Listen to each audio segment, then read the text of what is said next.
सच में साहब, उसकी उंगली थामकर हम बहुत खुश हैं।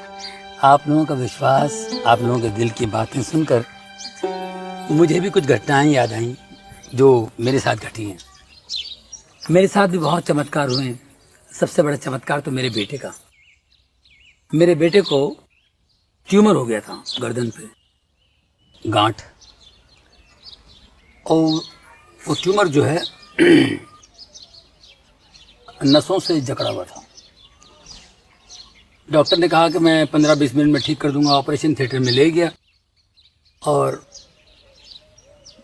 फिर डॉक्टर ने ऑपरेशन थिएटर में बुला करके कहा कि ये ऑपरेशन हो नहीं पाएगा।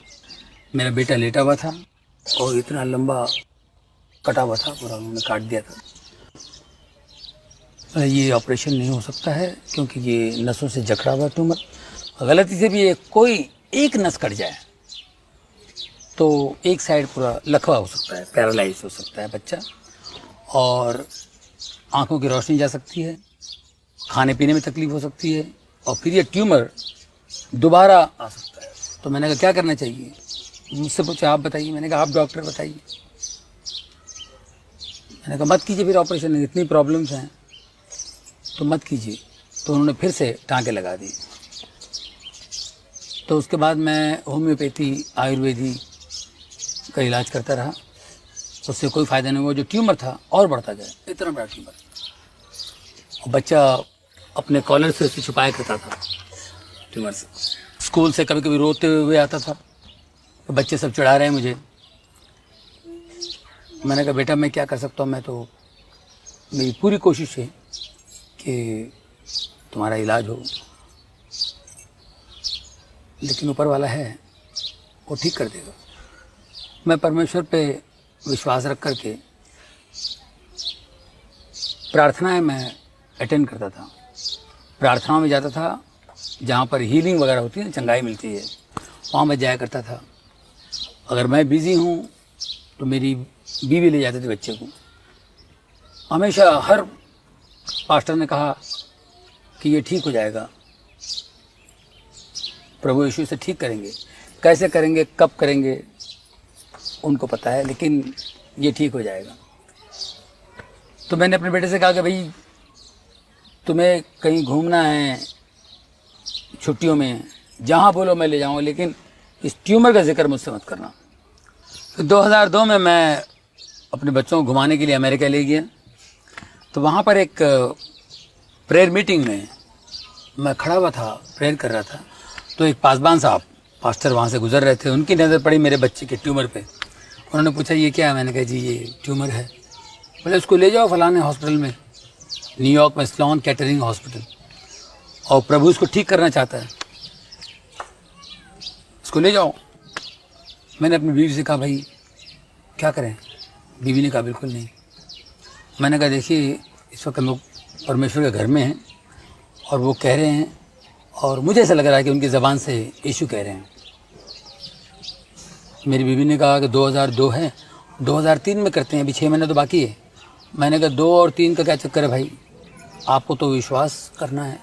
बाद में उन्होंने बताया कि अपनी सहेली के साथ कहीं कुंडली दिखवाने गई थी, कुंडली दिखलाने। तो कुंडली वाले ने कहा कि 2002 बहुत ख़तरनाक है बच्चे के लिए, 2003 ठीक है। तो मैंने कहा यार इन बातों पे विश्वास मत करो, परमेश्वर पर विश्वास करो, वो जिंदा परमेश्वर है। तो मेरी बीवी ने कहा अगर वो जिंदा परमेश्वर है तो आप उनसे मांगिए, प्रार्थना कीजिए, अगर वो आपसे बात करते हैं तो हम ऑपरेशन करवा लेंगे। तो मैंने उसी वक्त घुटने टेक करके प्रार्थना की। मैंने कहा यीशु मुझे बताओ, मुझे कुछ समझ नहीं आया, मैं ऑपरेशन करूँ या नहीं करूँ। तो मुझे आवाज़ आई कि बेटा ऑपरेशन कर, मैं तेरे साथ हूँ, डर मत। ये आवाज़ मैंने सुनी। मैंने बीवी से कहा कि मुझे इसी से आवाज़ आई, प्रभु तो कह रहा है करो ऑपरेशन। बोले ठीक है। फिर हम लोग ऑपरेशन के लिए गए। बहुत अच्छा सा डॉक्टर हमें मिला वहाँ पे। हमने सब कुछ डेट फिक्स करके ऑपरेशन किया। बहुत से लोगों ने मेरे बच्चे के लिए प्रार्थना की। काफ़ी लोगों ने बच्चे के लिए नेगेटिव बातें की कि ऑपरेशन करेगा तो बच्चा चला जाएगा, बच्चा नहीं बचेगा। लेकिन हमने प्रभु पर विश्वास करके ऑपरेशन किया। 3 घंटे का ऑपरेशन हुआ। ऑपरेशन के बाद जब बच्चे को कमरे में ले आया तो मेरे बच्चे को मैंने देखा, मुझे जो डर था लेफ़्ट साइड का लकवा होगा, लेकिन उसी लेफ़्ट हैंड से बाएं हाथ से यूँ करके मुझसे कहता है कि डैडी मैं बिल्कुल ठीक हूँ।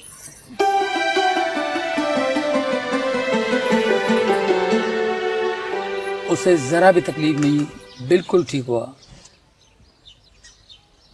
सब लोगों ने कहा यह असंभव है, लेकिन असंभव को संभव करने वाला परमेश्वर, परमेश्वर का पुत्र यीशु है। कमाल है जॉनी भाई, आपकी ये दर्द भरी बातें सुनकर मेरा तो यीशु में विश्वास और भी बढ़ गया है। जॉनी भाई और भी बताइए, आप कह रहे थे ऐसी कई घटनाएं घटी हैं आपके साथ। कई घटनाएं घटी, पर हम लोग भूल जाते हैं। वो हमेशा भलाई करता है, हम लोग नज़रअंदाज करते हैं। मेरे बेटे के साथ ये अद्भुत चमत्कार हो जाने के बाद मैंने सोचा मेरे अंदर जितनी भी गलतियां हैं, गंदगी है, उसको बाहर फेंक दूँ। सबसे पहले मैंने शराब छोड़ दी, जो कि मैं बहुत पिया करता था। सिगरेट छोड़ दी, जुआ खेलता था, जुआ छोड़ दी, देर रात दोस्तों के साथ बैठता था, वो छोड़ दी मैंने। और फिर मैंने सोचा कि मैं गली गली गांव गांव जाऊंगा और यीशु के चमत्कार कामों का वर्णन करूंगा, सबको बताऊंगा, उनकी बढ़ाई करूंगा, ताकि वो बढ़े, हम घटें। सही बात है साहब, आपकी तरह और कितने ही लोग बदले होंगे। हम तो खुद ही पूरी तरह बदल गए हैं और तय कर लिया है हमने, यीशु ने जो कहा है उसी के हिसाब से जिएंगे। वाह। लेकिन साहब, गांव में अभी भी काफी सारे लोग हैं जो यीशु के बारे में और जानना चाहते हैं, लेकिन हम लोग उन्हें कैसे बताएं? हम तो अभी सीख रहे हैं, जान रहे हैं। बस इतना ही मालूम है कि जो भी है सच है और वो दूसरों तक पहुंचाना है। नहीं तो ऐसे हो जाएगा कि सामने खजाना है और किसी की मदद ही नहीं हो पा रही। ऐसा खजाना तो बेकार ही है ना साहब। देखिए, आप लोगों के पास जो विद्या है, जो इल्म है, ये लोगों में बांटना चाहिए। लोगों की भलाई के लिए, बेहतरी के लिए इसका इस्तेमाल होना चाहिए। आपको क्या बताएं जॉनी भाई, हमारे पास के गांव वालों को जब पता चला कि हमारे गांव में इस तरह के परिवर्तन हो रहे हैं, तो वो लोग हमारे गांव में आए और ये पता करने कि वो कैसे परिवर्तन हो रहे हैं, किस तरह से हम लोग ये सब कर रहे हैं। उन्होंने ये जाना और अपने गांव में उसी तरह के बदलाव लाने की कोशिश की। वाह वाह। बार बार आकर हमसे पूछते रहते हैं और कोई नई बात हुई और कोई नई चीज आपने सीखी। और मजे की बात यह है कि वही लोग हैं जिनसे हमारी एक जमाने में दुश्मनी थी। हाँ। आज इतना प्रेम है कि क्या बताएं। ये तो प्रभु का चमत्कार है। मैं तो कहता हूँ उनके दिखाए रास्ते पर चलेंगे, ऐसे कमाल तो होने ही है। सच जॉनी भाई, हम तो सब जब भी मिल बैठते हैं तो यीशु की ही चर्चा करते हैं, उनके करिश्मों की बात करते हैं। हम तो केवल एक ही बात जानते हैं कि ज़्यादा से ज़्यादा लोग यीशु के बारे में जानें और अपने जीवन को बदलने की कोशिश करें, बेहतर बनाएं। और मिल बैठ के बात करने से बहुत सारी बातें निकली है। अब हमारे अंदर यही आस लगी रहती है कि कब और कैसे प्रभु हमारे जीवन में आए और हम सबका भला करें। जॉनी साहब, एक बात बताइए, कैसे हम इस बात को आगे बढ़ाएं? बहुत मन करता है कि फैले बात ज्यादा से ज्यादा लोगों में और बदले उनकी भी जिंदगियां। देखो बद्री जी, जिंदगी बदलना तो परमेश्वर के हाथ में है। हम लोग अपने तजुर्बे और सच्चाई लोगों के सामने रखते जाएं और प्रार्थना करते जाएं परमेश्वर से। याद है आपको यीशु ने क्या कहा था?